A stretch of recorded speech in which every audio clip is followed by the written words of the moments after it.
সিলেটের রাজনীতিবিদদের ভিতরে এই বিতর্ক কি আপনারা শুনেছেন যে বন্যা থেকে কিভাবে সিলেটকে মুক্ত করা যায়? এই তর্কটা কি তার আছে? কারো কোনো প্রস্তাবনা আছে? কি করা দরকার, কিভাবে করা দরকার, কত টাকা বাজেট দরকার, সিটি কর্পোরেশন কি করবে, ডিসি অফিস কি করবে, সিলেটের বিভাগ কি করবে, কার কি দায়িত্ব, সরকারের সাথে আমরা কিভাবে নেগোশিয়েট করব, ওখানে ওইটা বাঁধ ভেঙে দিব কিনা, বাঁধ ভেঙে না দিলে কি আমরা রাস্তার নিচ থেকে নতুন করে আবার পানি প্রবাহ রাস্তা তৈরি করবো কিনা, কি করব? একটা তর্ক হইতে হবে না, একটা আলাপ হইতে হবে না? আপনার হাসপাতালে বুক সমান পানি দেখলাম ওসমানী মেডিকেল হাসপাতালে যখন বন্যা হয়েছে। কোন রাজনৈতিক দল এটা নিয়ে আলাপ করছে, তর্ক করছে, বিতর্ক করছে? সিলেট প্রেস ক্লাবে রাজনৈতিক দলগুলো এই হাসপাতালের সেবা নিয়ে আলোচনা হবে। আপনার সুরমার প্লাস্টিকের বলছে যে প্লাস্টিকের নাকি স্তর এমন ভাবে পড়ছে, ড্রেজিং মেশিন খুললে বালু আসে না, প্লাস্টিক বের হয় শুধু।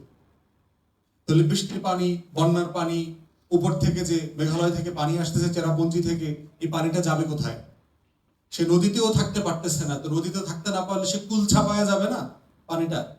তাহলে সিলেটের রাজনীতিবিদদের মধ্যে কি আপনি কখনো এই তর্কটা শুনেছেন যে আমার সুরমা, আমার কুশিয়া, আমার এগুলো প্রাণ না? আমার প্রাণ, বৈচিত্র্য মানে কি আপনার জীবন না?